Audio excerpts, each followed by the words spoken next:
I truly just want a space for joy for our community. It's sitting pretty, baby. Happy Black History Month, everyone. You know, I had to make sure that we celebrated this month with as much joy and love and excitement and learning as possible. For me, I felt like this would be a very important time for me to highlight fellow Black disabled creators, okay? Because we don't get the shine as much as I feel like we should. Okay, this is going to be the time where I will talk to my fellow Black disabled creators who are doing their thing on social media or on the internet somewhere or actually out there in the world, really advocating and creating change for people with disabilities who are Black and want to really share their stories and their experiences. So I want you to check this amazing conversation that I had with my guest. I hope you enjoy it, and I hope that you learn a lot, all right? So, check it out. Yes, I'm so excited. Hey! Hello! How are you? I'm doing well. How are you doing? I am good. For those who don't know, welcome to the new narrative. What I wanted to do specifically for February and it being Black History Month is I wanted to have dope conversations this season on the new narrative with fellow Black disabled creators. And so I couldn't do that without reaching out to Imani about everything and all of her dopeness. So we are really about to get into it, you guys. As I always like to start, for people who may not know who you are or what you do, kind of first explain to us what your disability is and how you either acquired your disability or whether or not you were born with it. Kind of tell us about the beginning stages of your disability journey. Yeah, so my name is Imani. I go by crutches and Spice Online. I have cerebral palsy and was born with it when I was, and I was diagnosed around 2 years old. So I've had it for a very, very long time, and it's kind of been a built-in part of my, life. And so I kind of grew up being normalized in schools and things like that. They send you to, they would send you to special education classes, but at the same time, I was also in regular education classes, and so my mom really wanted me to survive the world, so I was very much so told, go and do the things and do everything, and that's kind of how my disability journey started. And then with social media, I kind of was able to build community around my disability and being Black and disabled and things like that. I love it. I love it. So what was it about wanting to use social media as an outlet to express yourself and express being Black and disabled and all the great things about you?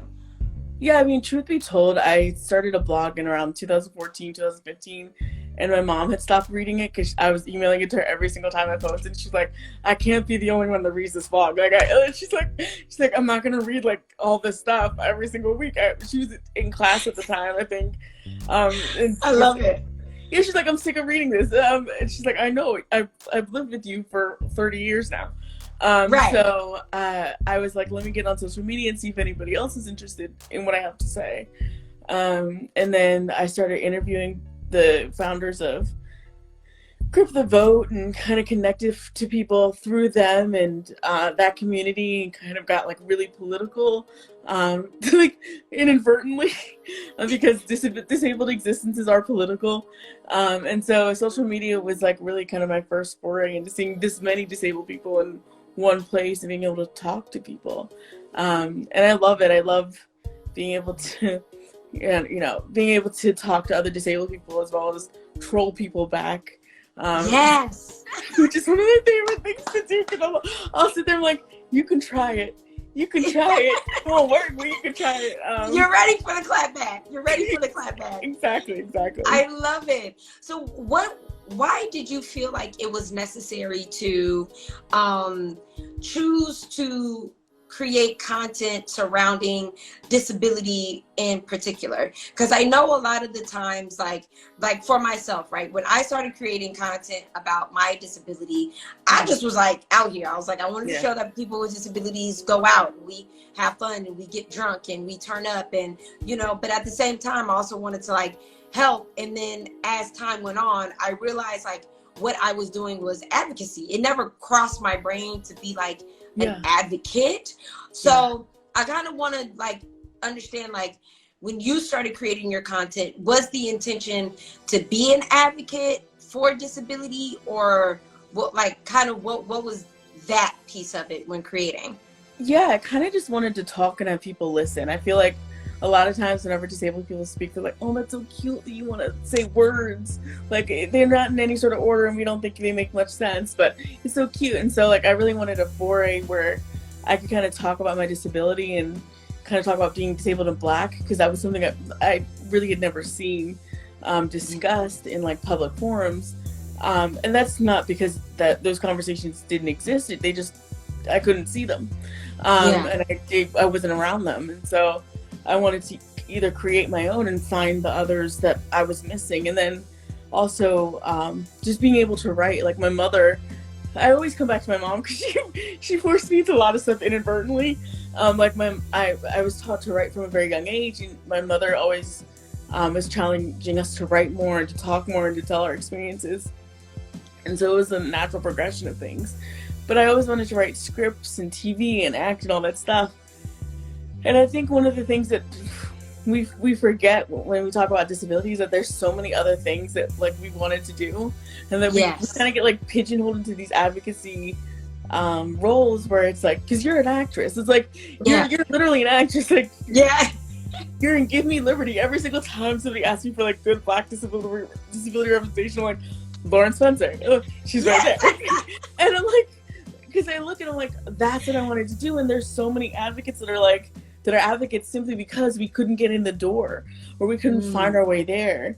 And while it's great that we want to create space and we've had this desire to create space, it can't be forgotten that there's so many of us that are trying to create space for ourselves. And there's this idea that like whenever we do advocacy, it should be not to take up space in the space that we want to build for others, that we don't have a role there either. Exactly. And I love that, because I think that kind of is what the challenge tends to be, right? Where it's like, yes, we're people with disabilities. Yes, we want to share our stories, but sometimes we don't want to necessarily be advocates because we have dreams of, you know, being an actress or being an artist or making music or whatever the case is. And we feel like the only way for people to pay attention to us is through our disability. And I think that's kind of what the challenge tends to be when people with disabilities are trying to just achieve their dream, but they may not want to sign up for the, you know, advocacy part about it. And so it's like, how do we navigate that?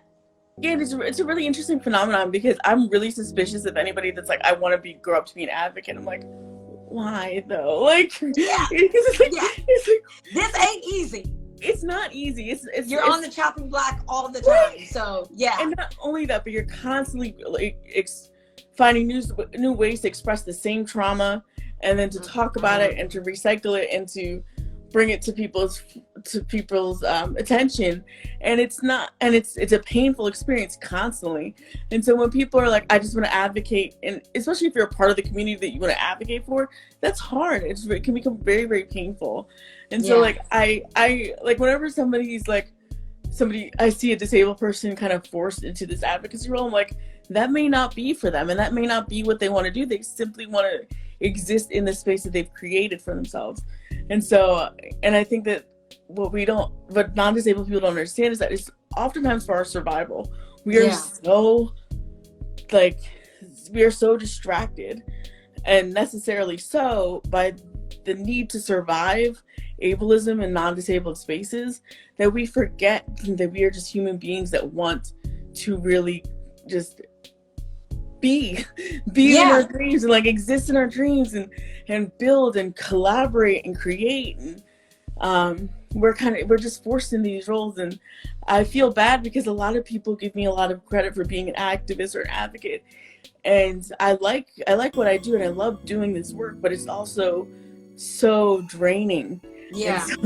And it's so exhausting, and just to create something is exciting, you know, and to get back to that space, it's really hard, you know. Yeah. So how do you find, because I know we talked about it amongst ourselves, but how do you find your joy? How do you find space for your joy? Because you are, like I said, when I asked you to be a part of this interview on this show, like that was one of the things that I admired so much about you, because sometimes I feel like with the content that I make, sometimes I feel like it's always too social, like, hey, turn up, let's get sexy, let's do this, let's have fun, and not enough about the teaching of to be fair to you though, you, your work is just as necessary as mine. And like I may provide like I really much so believe in this idea that like we can't all exist in the same space of advocacy, because when I talk about disability and talk about the social issues, it's great to have somebody like you back it up and be like, I'm gonna turn up, I'm gonna show it, I'm gonna live this example. Right? Like you're partying, you're in the fashion, you're doing all these things. So you're necessary. Your advocacy is just as necessary. Just because you may not refer back to cumbersome texts or theory or philosophy does not mean you're any less, you know, necessary to this movement, or that the work is seen as any more frivolous than mine. It's just as necessary, if not sometimes more so, because you bring people in the door that would not otherwise engage with this topic. So, like, never put yourself down in that way. Like, I love that, and I appreciate that coming from you, because it is a real thing. Like, because sometimes I do think to myself, like, damn, am I doing enough of the actual like policy and all of these different things? But that's when I do have to remind myself, like, you know, that's not where I'm my strongest at when it comes to advocating for disability. And I agree with you. That's why both of us and so many other of us, we need both sides of the spectrum. So that way, when you say people with disabilities are living their best lives, they can see an example of that, and vice versa, where I'm like, people with disabilities aren't just sitting around our house being whack as f. Imani's saying some dope shit over there and what's really going on in the world. Like, this is a real like, when I say it's a real problem, go check out Imani's stuff so you can see why it's a real problem and how it's a real problem, the reason that it's a real problem. You know what I mean? And so, so I love that we both kind of have that understanding amongst each other, because I think you're right. I think a lot of times where, and I've witnessed it, where people have created a lane for themselves in a different world outside of advocacy, but then now that they're there, they feel like they have to start advocating now. And it's like, you don't have to do that. Just exist as a great person as you already are and what you had already built. So for you, because you have so much knowledge about, you know, kind of like, I guess you could say the other side of the spectrum, in a sense of, you know, disability and educating people in so many ways. How do you know all this stuff? Like, where do you go to find it? Is there like certain texts or websites that are credible that you can refer to other people to really learn able-bodied, or I mean disabled or able-bodied?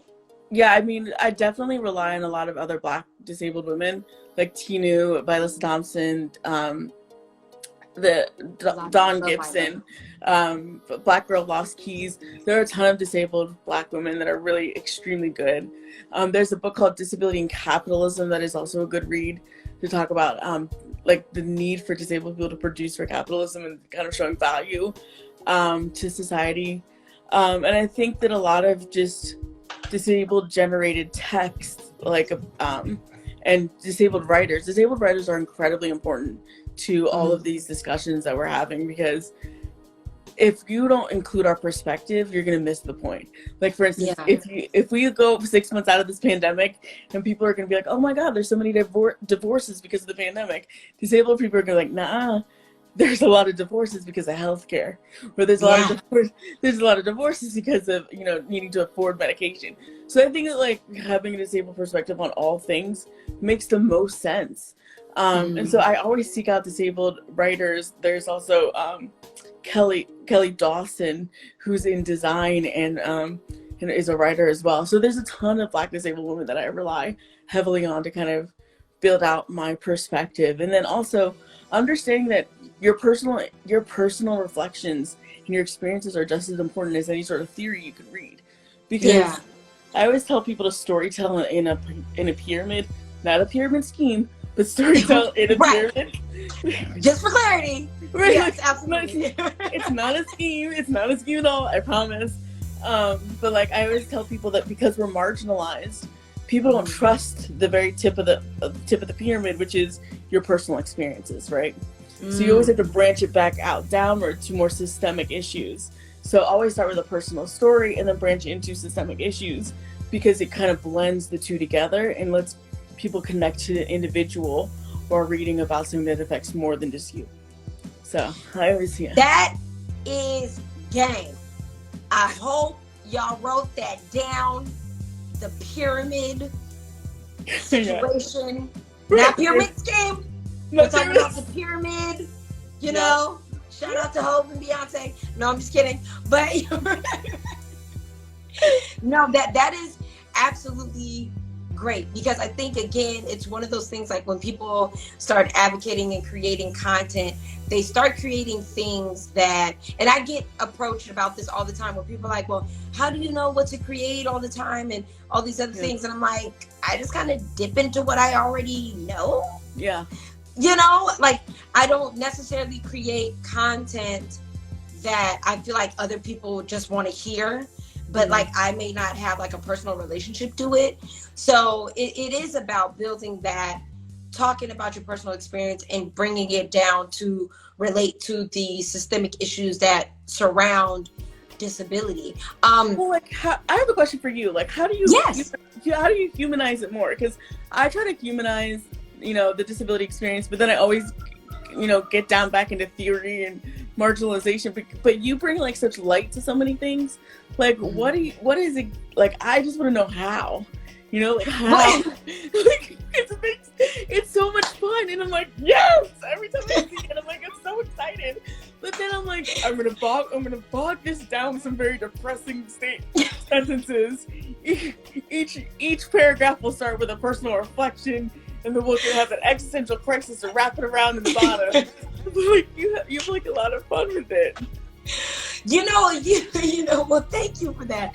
You know what it was, like kind of how I do it is I really go into it with like a no holds bar perspective.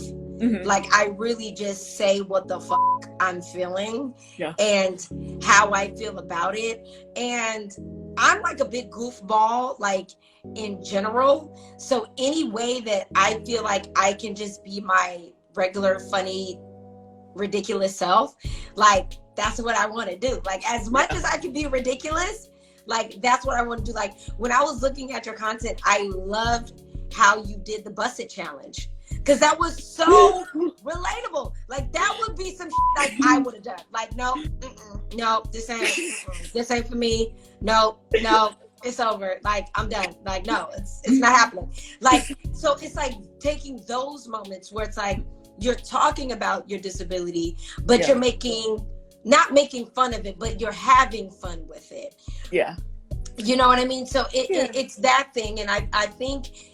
That's the thing is like even with the other content that you talk about, you know, with systematic issues and all those different things. I mean, I think it's about tapping into the humor of it. It's almost kind of like, I know like some people have their quarrels with like Dave Chappelle, but at the end of the day, Dave Chappelle's comedy is so rooted in like deep, dark issues, but somehow he's able to make people laugh at it. You know what I mean? And have his personal like input in it. And so I think it's kind of like that same formula where it's like we could talk about the systemic things. And even if you're talking about, you like, ooh, child, I'm tired of talking about this shit. But anyways, look, let me tell you some more. Like, you know what I mean? It's just like, Yeah. like really tapping into like every part of how you feel and not being afraid to like share that piece of it. So that would be like how I do my thing. Yeah, And I'm like, there's an air of sweetness to it where it's like, and I always like really hesitate with that word because of the infantilization and everything, but there's just like this like just genuine, just like it's you, like it's very much so you, and it feels very authentic. And I feel like there's so many things where like when it comes to disability, it's kind of like we're forcing people to see us in the light that they see other non-disabled people with. And it's like, no, like this is its own unique thing. And this is, you know, very much so, it's going to look different, but it's still going to matter as much as anybody else's experience, you know? Right. Exactly. And I think that's what is so dope. And I think that's what's dope about, I've stalked your gram before. So it's like, I've seen the duality of what you do. Like you post the sexy pictures, you talk about what you want to talk about as far as advocacy is concerned. You have fun, you're silly with it and everything else. And I think a mixture of all of that is just really, really dope. And I know like we were kind of talking about it, but that's me. I just kind of veer off into another world sometimes. That's fair. But right. You know what I'm saying? How do you find your joy in it? Like, how do you, we were talking about this before, and you expressed to me that, you know, you're really trying to find a space to build your joy. And I can only imagine, you know, with as much heavy topics that you talk about, and the fact that, you know so much. Sometimes it's one of those, sometimes ignorance can be bliss, because just like it may be too much, but it's like you need to know too. So as someone who really knows about this stuff, where do you find time to build your joy, or how do you do it? It's extremely hard because I'm very much so a workaholic, and I'll be like, or I'll just like rage write an essay. Like it'll take me 20 minutes to write like a 1,000-word essay because I'm just like raging on my computer. But I think like more and more I'm trying to take time to really just be, and to just like let myself rest, because rest is not gonna be easy to me. And just write things that I enjoy, like writing scripts, because I wrote when I was younger. I would write for fun.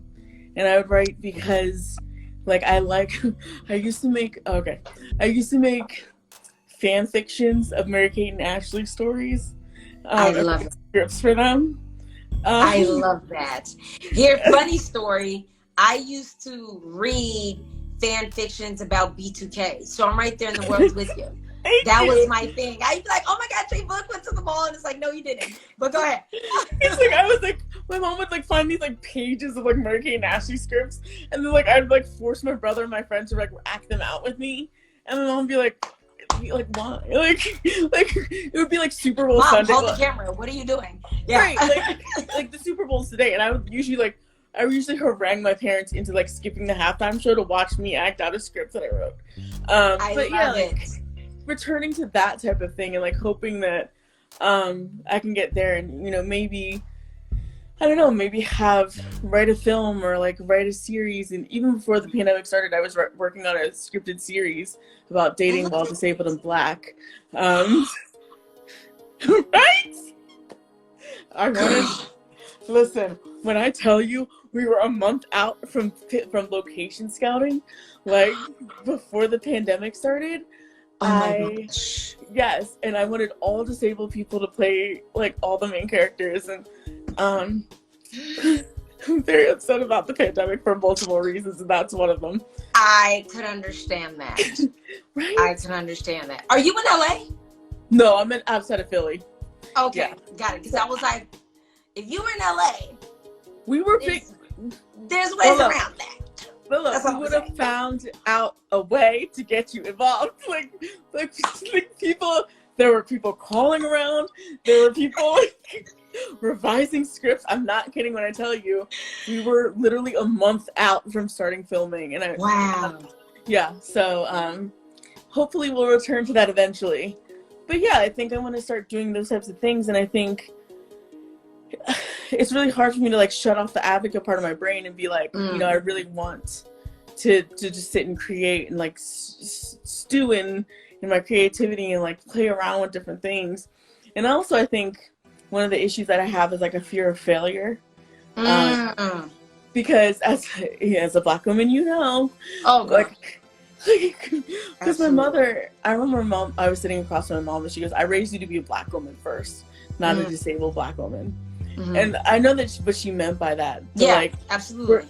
We're constantly taught to like survive first, and nothing we can do can have any mistakes. Everything we do has to be beyond reproach. We cannot fail, because the minute we fail, it's not just us, it's everyone who looks like us who's gonna have a mark against them. So like learning to fail is my biggest obstacle, because I'm afraid of what that could mean, you know. And so like, I don't start in the anticipation that I'll fail badly. If that makes sense. No, that totally makes sense. And I was talking to my therapist about that during quarantine. So yes, I totally feel it, like this need to feel perfect, this need to, and especially when you're a Black woman, right? So there is this natural taking on of the world on our shoulders, because that's just either how we're conditioned and how we feel like we exist in the world. I mean, that's a conditioning we need to unlearn, because it's not fair to us. However, that's what it is. And I'm 33, so I'm like, you know, I'm a little older too. So I'm not, you know, fully in a new generation where they're like, I don't give a fuck about nothing. It's like, well, okay. I'm like, you know, I'm an 87 baby, okay? So there's that piece of it, right? And then when you tackle on disability, and then when people have learned that you are a person who has not let your disability get the best of your life, you feel even more responsible to always be in this positive, exciting bubble of life. And you don't want to feel like you failed. You don't want to feel like you can't do it today. You don't want to feel like, because you feel like there's so much on you to get it right, because so many people are depending on you to get it right. And one of the things that it's actually like my 2021, girl, I will grab that piece of paper from my meditation altar. Literally, I have affirmations that are like, it's okay to make a mistake. It's okay to not know all the answers. It's okay. Like, I have like all of it written down, because I have to remember those things too, because very similar to what you're talking about, I would do the same thing, to where I'm like, oh, I'm not going to get back to that. I'm not really in the mood. And it's like, girl. And these are long-standing passions too, that we're like being like, no, it's okay. I'm not gonna do this because I'm afraid I'm gonna fail. And I think that like it's so hard for us to just like let stuff be, because it has to be the greatest. It has to be, because like, the bar is already set so low for us. Well, so, no, it's actually set so high for us. Like we, and for Black women, we constantly like surpass that bar every single time. And so when we look at other Black women, like there is no room for error, especially with our elders. Like it's like, did you do this? Did you do it correctly? Like, did you sit down and write it down and make sure everything was double checked, triple checked? Because we don't get second chances once it's in the hands of other people. So it's like, and that's something I have to like undo, and it's so hard. Yeah, you know, and I would definitely like I said, the things that help me is like my affirmations of like, it's okay to make mistakes. It's okay. Because even people like Will Smith, like he advocates for failure. He's like, fail, bro. Like, because the thing is that, and one of the things that I keep in mind, you know, is that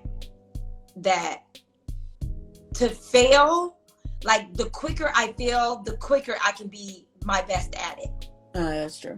That's kind of like how I've flipped it in my brain, to be like, well, let me hurry up and try it. So if I do fail at something, I can get it out the way now. Versus waiting 10 years to do something, then failing 10 years from now, when if I would have failed in year 2, by year 10, I would have been already like on the next plateau. Yeah, where you need to be. Yeah.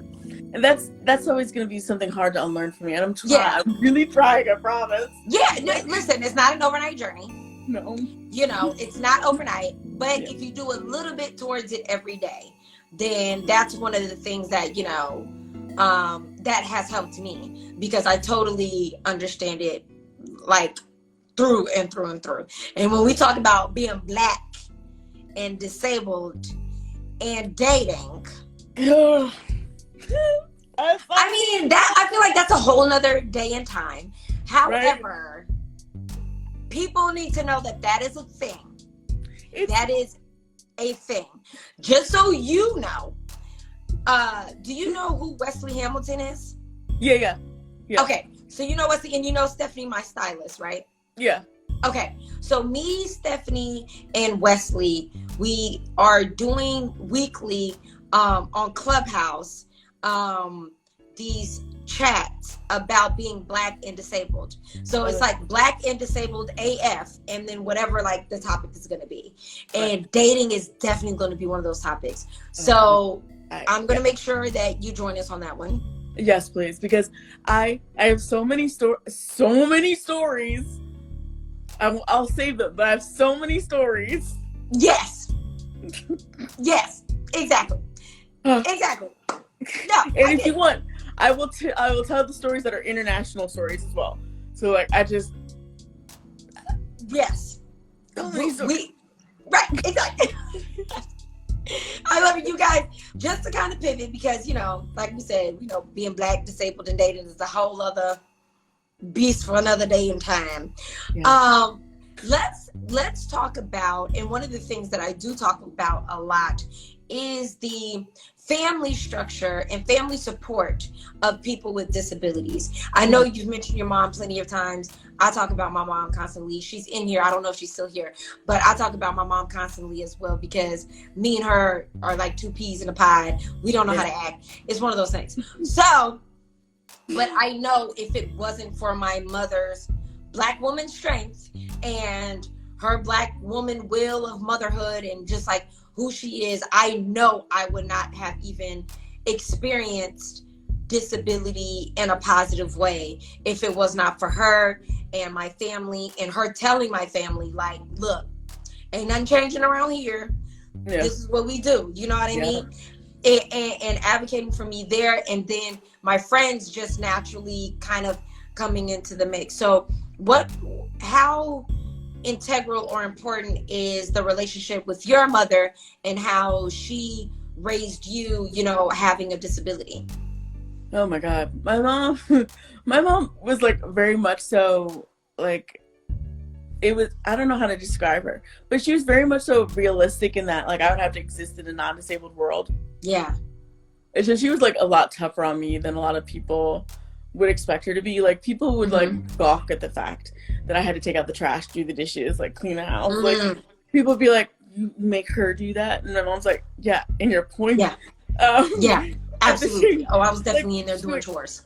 She'd be like, she can do it. Like I would have the little doe eyes because I knew how to like, and then I'm like, oh, your ass, like move. And she would like go up to people like, don't let her try that on you. And like there were some times where like when I was like 4 or 5 years old, like she would set me outside with the Salvation Army bell during Christmas and be like, look at the little. So it was very like, it was very hilarious. Right, like it was very. That is hysterical. She'd be like, ring the bell, Imani. And then she would go to the meeting and be like, we raced 3 times as much as everybody else. And she wasn't even out there. Like she was just on the porch watching me.